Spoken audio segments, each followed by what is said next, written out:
Hello, everyone. Welcome back. Okay, I'd like to start this module with a little thought experiment. Imagine this. You're stuck in traffic, running late for an important meeting, and the car behind you keeps honking. Beep, beep, beep. How would you feel? Irritated? Stressed? Fuming, even? Probably ready to give them a piece of your mind. Now, I'd like you to hold on to that emotion because today we're going to explore how these feelings in particular impact our lives. Welcome to the ABC of life, three behavioral principles and destructive emotions. So in this module, we'll uncover how our beliefs shape our actions, how emotions disrupt our best laid plans, and how understanding the ABC model can help us lead better, more balanced lives. Sound good? Great, let's dive in. So let's begin with the ABC model. I like to think of it as the foundation. So first things first, let's break down the ABC model. It's simple, yet extremely profound. So A stands for activating, the activating event. This is what happens to us, like being stuck in traffic. B is for belief. This is how we interpret that event and what we tell ourselves about it. The C stands for consequence. This is how we react emotionally and behaviorally. Here's the kicker. Most people think that A directly causes C. The activating event directly leads to the consequence.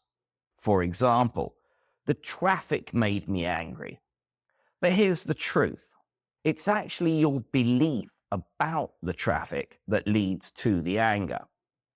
For example, you might be thinking in your mind, your inner voice, why can't people just drive properly? Or why can't the council sort the roads and the traffic lights out so everything works seamlessly? Do you see the difference? Our beliefs form the foundation of the anger, not the activating event itself. Our beliefs are what we focus on that causes and reinforces that anger. Let's begin with some behavioral principles. I want to talk about the first one, which is awareness. Now, we can't change what we don't notice, right? And often people don't notice what's happening to them. So the awareness is obviously the beginning point. So start by tuning into your beliefs when disruptive emotions arise. Let's try it now. Think back to that traffic scenario. So what was your belief? Maybe it was, why does this always happen to me? Or I'll never make it on time. I'm going to get scolded by my boss. Now, did you notice how these beliefs escalated the stress? It's actually a vicious circle. So you have an activating event and then you reinforce it with your inner voice, as we've mentioned. Becoming aware of your inner dialogue is the first step to regaining control. Now, a quick tip. When emotions do run high, try asking yourself, what story am I telling myself right now? Awareness is like turning the lights on in a dark room. It's a game changer. It truly is. Now, it's easier said than done, but you can train yourself to do it. I trained myself to do it, and I've trained many other people to do it as well. You will, now that I've just told you this, and hopefully you start thinking about it, next time you have negative emotions, I'm hoping that you will at some point think, hang on, am I actually telling myself the correct story? You won't get it right first time. You won't just be able to suddenly be able to second guess yourself. We're not built that way. It'll probably happen, as it did with me, as it does with many other people, that it'll take a few times or maybe take a long time thinking about something in particular until you actually realize that you're talking to yourself. But you will realize that if you are going down this negative spiral. But this is the first step to being able to control and to become more aware of that inner voice. And the inner voice, as I've mentioned, is extremely powerful. And as soon as you can understand that inner voice, the system 1, system 2 thinking comes in, and you'll be able to better plan your responses to whatever situation that you're in. Okay, now I'm going to talk about behavioral principle number 2, which is balance. Now, as we all know, life is a mix of good and bad events, and we often give way too much weight to the negative. Again, that is just human nature. The negative thoughts are the ones we focus on. The positive ones seem to come and go far too quickly. It actually has a name. It's called negativity bias, and it's hardwired into us for survival. Coming back to the previous modules where we talked about fight, flee, and freeze, similar thing. We want to protect ourselves, and that is why this emotion is so strong. But we're not running from saber-toothed tigers anymore, so it's time that we change that bias. Now, I'd like you to do an activity, please. What I'd like you to do is to think of a recent disruptive emotion that you've experienced. Now, try to balance it with something positive about the same situation. For example, if traffic made you late, could you reframe it as, I need to find ways to better organize my mornings so that this doesn't happen again. This situation has just shown me that a positive change is required. Now, when you do this, you'll start to calm down. It could turn into extra time to listen to a podcast that you've been waiting to listen to for a while, or perhaps you start planning what you're going to do as soon as you do arrive to work to rectify the situation. Turning things into a positive, even when they're at the most negative, is going to sincerely empower you. Finding perspective and balance helps us to avoid emotional overactions and stay grounded. It'll also help us to create positive opportunities for our future so that we won't find ourselves in similar situations. Well, we might do, but there'll be far fewer.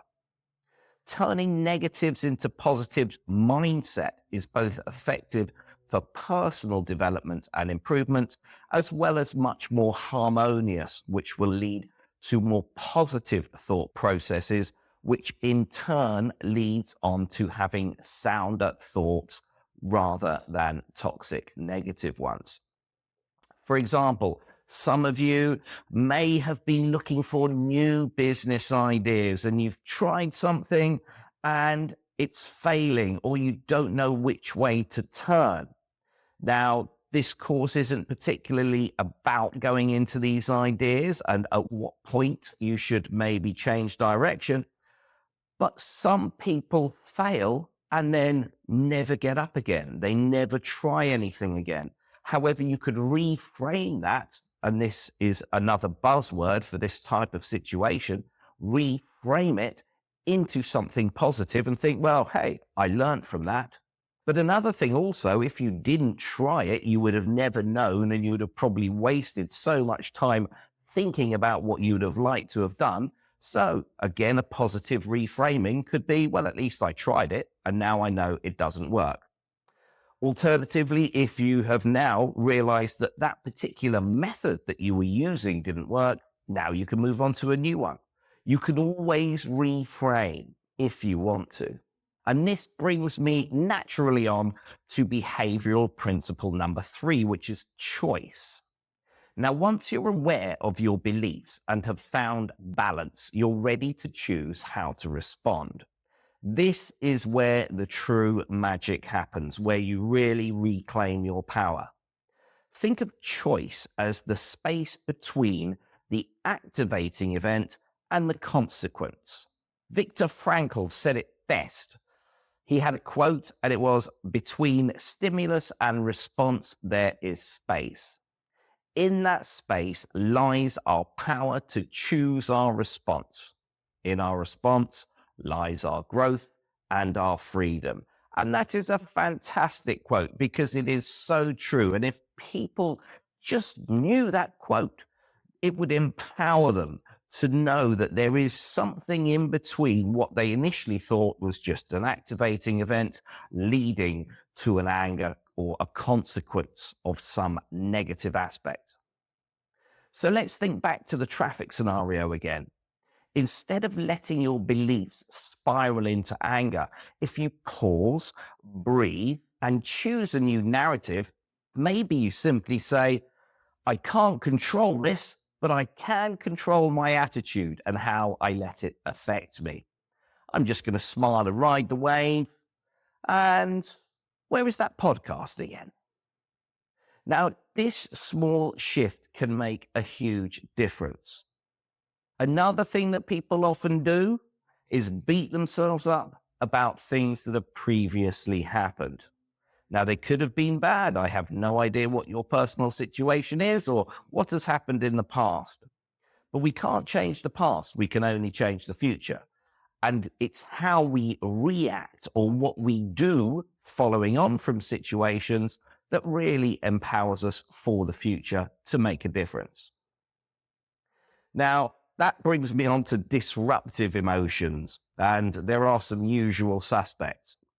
So let's shine a spotlight on 3 of the most common disruptive emotions: anger, fear, and guilt. Now, these emotions aren't inherently bad. In fact, they're like your brain's way of waving a red flag. The problem arises when we let them take over and hijack our reasoning. And again, I'd like you to refer back to the amygdala hijack.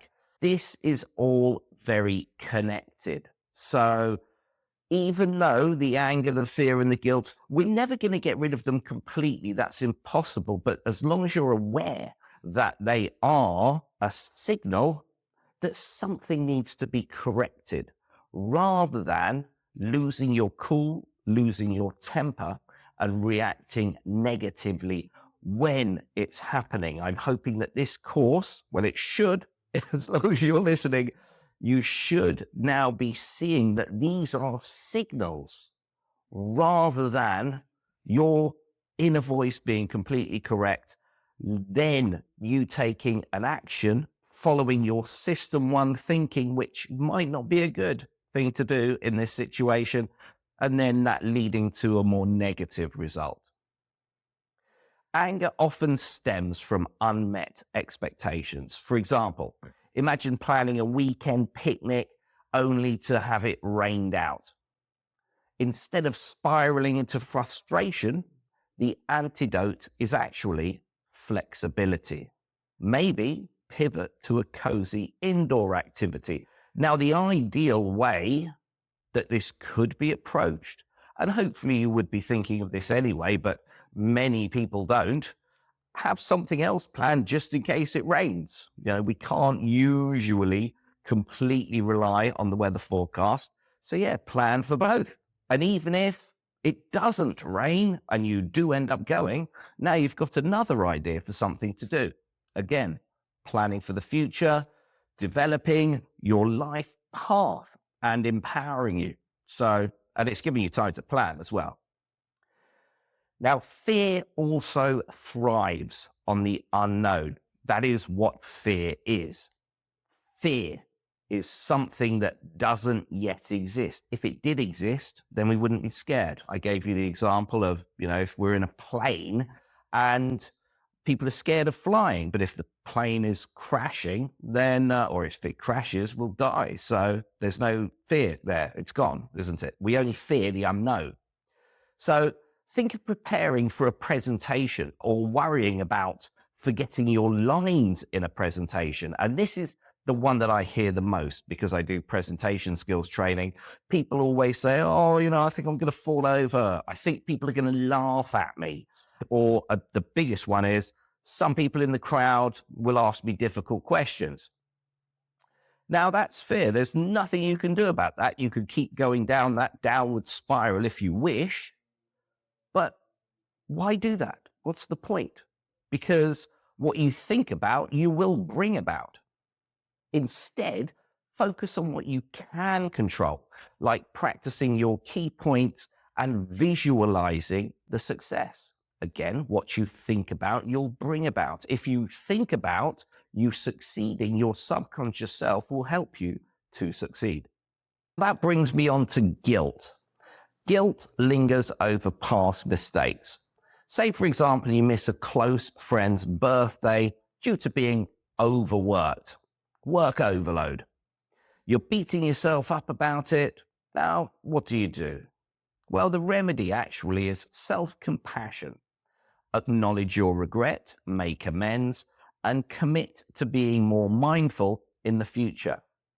Now, this actually happened to me. I missed a really great friend's birthday, and when I next saw them, they were visibly upset, a little bit sarcastic, and I vowed never to let it happen again. In fact, I actually went a step further. From that day until now, and it will continue, all of my good friends' birthdays are in a calendar, so I don't rely on Facebook or LinkedIn. In my calendar now, it pops up, and they don't actually know that I've made a note of their birthdays. But I don't just do it with friends, I do it with clients as well, clients that I have a rapport with. So when it's their birthday, out of the blue, I'll send them a birthday message. Now, especially for a guy, that's not the normal thing to do. And at least when it first happened, now they know it's going to happen anyway. They probably know I've made a note of it, but now they expect me to give them a birthday message. But the first time that I remember sending them, they were like, wow, how did you remember? So many people didn't remember. Thank you so much. And it was genuinely appreciated. Anyway, here's the key takeaway. Emotions are like house guests. They come and go. Welcome them with curiosity, not judgment, and don't let them overstay their welcome. Okay, so let's rewrite beliefs. I'll give you a scenario and you tell me how you would reframe it. Okay, so I want you to think about this now. Imagine you have made a mistake at work and now you're telling yourself, oh, I'm such a failure. Everything I do just falls apart. Okay, so I want you now to reframe this into something positive. Okay, so something has gone wrong. Your inner voice is beating you up about it. Pause the video now and think, how would you reframe what your inner voice is saying, which will then change your beliefs, which will then change the consequence? Please pause the video now and let me know how you would do it. Okay, so again, there is no exact right answer. It's all subjective. You could say something like this. Well, I made a mistake, but I'm learning and growing. Now, I say that to myself very frequently, especially when I make silly mistakes. I'm learning and growing, and I won't let that happen again. In fact, that's probably the phrase I actually use. And see how empowering that feels. Rewriting beliefs is like giving our brain a pep talk. Rather than your inner voice controlling you, you are instead controlling your inner voice. Okay, so I'd like to give you an exercise now to finish off this module. Please do listen to it again if you would like to just clarify everything that I've gone through, especially the ABCs at the very beginning. So what I'd like you to do is to think of a recent event that triggered a strong emotion in you. Write down what that event was. Then I'd like you to write down, number one, the activating event, which is A. Number two, your initial belief, which is the B. And thirdly, the consequence, the C. Now I'd like you to think about a question, which is, could you challenge, or rewrite that belief? If you could, what new outcome might you create? And do that as often as you can with different situations. Keep practicing it, and you'll be amazed at how much control you actually have. Go back through your life, try and think of previous situations where a strong emotion in you was triggered. Think about the A, activating event, the B, the belief, the C, which is the confidence, and challenge it. Now, the reason I'm asking you to do this is because you'll be playing that role play in your mind as you're doing it. And this is going to help you in the future if you ever meet a similar situation. Even better, if you would like to take it to the next level, try and think of a situation in the future that you might encounter. Try and think then of the A, the B, and the C, and how you would react and how you would challenge it. Okay, so try both of those and see how you get on. Again, I hope you're putting all of this in your notebook and making a list, writing it down, solidifies it. So as we end this module, please remember this. Life throws all kinds of events our way, but it's our beliefs that shape our reality. By practicing awareness, balance, and choice, we can navigate these disruptive emotions and live more intentionally. Okay, so thank you all for joining me on this journey through the ABCs of life. Please do keep these principles in mind and remember, you have the power to choose your narrative and ultimately the path of your life. I look forward to seeing you in the next module. Many thanks.